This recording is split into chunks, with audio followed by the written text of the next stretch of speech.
Khalsa, Waheguru Ji Ki Fateh. We've all come here and you've seen banners that say never forget 84. And quite rightly we shouldn't forget 84.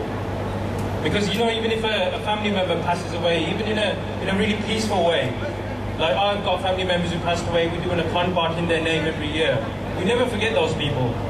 And people will tell us that 250,000 bodies later that we should forget these people. They even want to take remembrance away from us. They even want to take the humanity of remembering the dead away from us. But I'll tell you why we can't forget, which is even more important point than that one. We can't forget 1984 or the Sikh genocide because that Indian government doesn't let us forget. The system of impunity and the culture of rewarding those people who've been implicated in the Sikh genocide, rewarding them with high-ranking positions, continues to this day. They don't allow us to forget. Samir Saini, the current Director General of Punjab Police, how many Punjabis are there here today? Do you know who is in charge of law and order in your state? A man who's been implicated in multiple murders, including Professor Devinder Pal Singh Kuller's family. This is the man who's been chosen to protect Punjab. This is how he's been rewarded. He was a normal SSP in the 80s. Because of how much of a trained killer he was, he's become the Director General of Punjab Police. They don't allow us to forget. Badal appointed him in 2012. They don't allow us to forget. Devinder Pal Singh Kuller could be executed. Bhai Balwant Singh Rajoana could be executed. Bhai Jagtar Singh Hawara could be executed. How much evidence is there against these people? Whereas people like Jagdish Tyler, Sajjan Kumar, there are countless witness testimonies to say that these people I saw with my own eyes burning Rakabganj Gurdwara, burning Sikh bodies, giving voters lists, and what are they? Union ministers. This is how they've been rewarded. How many of us have come to this peaceful protest today? Thousands. What are the chances that a Sikh will be killed here today by the police? By the London Metropolitan Police? What is the chances of that? You know why? Because we live in a civil democratic country. In the past 5 years, Shaheed Jaspal Singh, a normal 18-year-old engineering student, was shot dead by the Punjab police in a peaceful protest. Not a single investigation. Balkar Singh, Darshan Singh, shot dead in the past 3-4 years in peaceful protest. Not one single investigation. And people are telling us to move on. We're supposed to move on. Something even more tragic than these points. Another reason why we don't forget, even to this day, I was 3 years old when Operation Blue Star happened. The reason why I can't forget is because the genocide continues to this day. And what genocide is that? After 250,000 dead Sikh bodies, using beautiful acts like the National Security Act, TADA, the Armed Forces Special Powers Act, Punjab Disturbed Areas Act, they legitimised and legalised our killing. Even Indira Gandhi, in her letter to Margaret Thatcher, said of all the malefactors in India, those who wear the religious garb are the most dangerous. Imagine the Prime Minister of 1 billion people saying those who wear a pug and have a beard or have a chunni are a criminalised gang. But by 1995, it's widely accepted that militancy came to an end in Punjab. Militancy came to an end.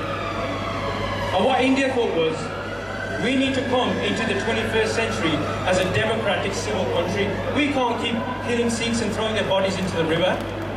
How are we going to be seen as a democratic country? Let's kill them, but not fire one single bullet. And I will briefly describe how they're doing this.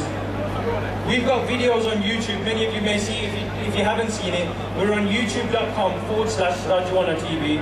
We have a whole host of videos on the continued genocide. And I'll give you a little flavor of the continued genocide. 3 farmers every 2 days, this is according to the Tribune, 3 farmers every 2 days commit suicide in Punjab. 3 farmers. From the year 2000 to the year 2010, 10,000 Punjabi farmers have committed suicide. That's an epidemic. 10,000 Sikh Punjabi farmers have been killed and not a single person has looked into why. Not one bullet has been fired. In Sangat and Patinda alone, 3,000 Punjabis have killed themselves, farmers. Now, as people could argue, nobody from the government comes and wraps a noose around somebody's neck and makes them commit suicide. But why are Punjabi farmers not allowed to put a price on their own grain? Why can't they diversify their economy? Why is there no outside investment in Punjab to make sure that they've got other trades to go into? 10,000 of your farmers dead. Not a single bullet has been fired. Female feticide. India is the worst place in the world for killing unborn girls. Now listen to this next bit. Punjab is the worst state in India for killing unborn girls. And tragically, ironically, Fatehgarh Sahib, where your two Sahibzade gave their life for freedom, Fatehgarh Sahib is the worst district in Punjab for killing unborn girls. We have got ratios. For every 1,000 boys, there are 700 girls. They are killing our girls before they're being born, killing our generation. Where will the next Mada Pag or Bibi Bimal Kaur come if you're killing them before they're born? Again, it could be argued, nobody from the Indian government grabs a woman and takes her to a hospital and says, right, abort your child. But why has Punjab got the most amount of illegal ultrasound and abortion clinics than anywhere else in the rest of India?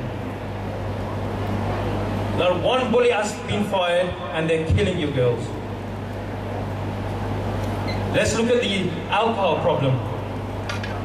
Punjab is in the world, I'm not even talking about India, per capita, Punjab is the biggest alcohol consuming state per capita in the world. Again, you could argue, does anybody from the Indian government come with a glassy and say, yeah, Punjabi sick, have this? But why are there more government-owned liquor stores in Punjab than there are government-owned schools? Drugs. The Punjab and Pakistan border is probably the most hotly contested border in the world. Despite the presence of the Border Security Force and the Special Frontier Force, 3,000 packets of heroin enter Punjab every single day. According to statistics from the New York Times, 73% of Punjab's youth, men and women, are hooked on narcotics. The rich can afford heroin and the poor use illegal pharmacies and get these horse tranquilizers and shoe polishers to get high.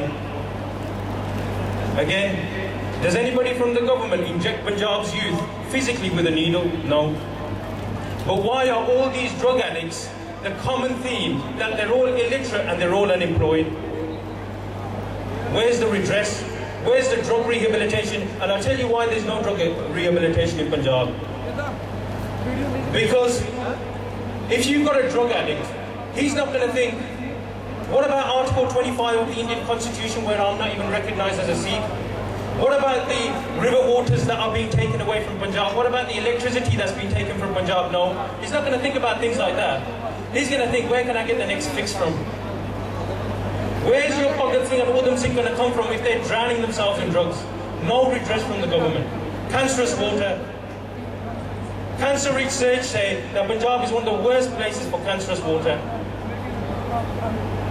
In places like Malwa, for every 100,000 people, there's 150 people suffering with cancer. There's more than 150 people who have already died from cancer every 100,000, and there's a suspected 200 who are suffering from cancer. That's Malwa alone. Forget the rest of Punjab. Where is the help for these people? Punjabis and Sikhs are continuing to die, and we don't even know that it's happening.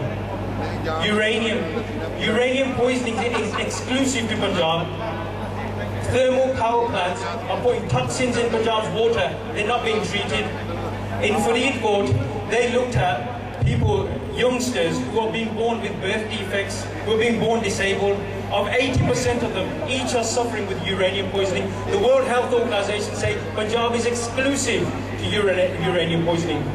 Not one single Vijayaka battle tank, not one single bullet, not one single howitzer helicopters, and we're still dying. And people tell us to forget.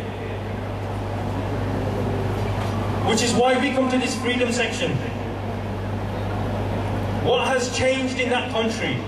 Even if they apologize, even if they bring to book the guilty. What has changed in India to make sure Harmandir Sahib is never attacked again, a great Saint General like Sant Rajoana isn't executed on a mere label of an extremist, and 250,000 Sikhs aren't killed openly in the streets. And I go back to Sant Rajoana's ultimate message. He says, unless every Sikh in each house, village feels enslaved, we will be butchered for years to come, and you won't even know it. Every time a farmer puts a noose around his neck, I feel enslaved. Every time a future Bhagat Udham Singh injects himself with drugs, I feel enslaved. Every time a future Mata Pakur is aborted in an illegal abortion clinic, I feel enslaved.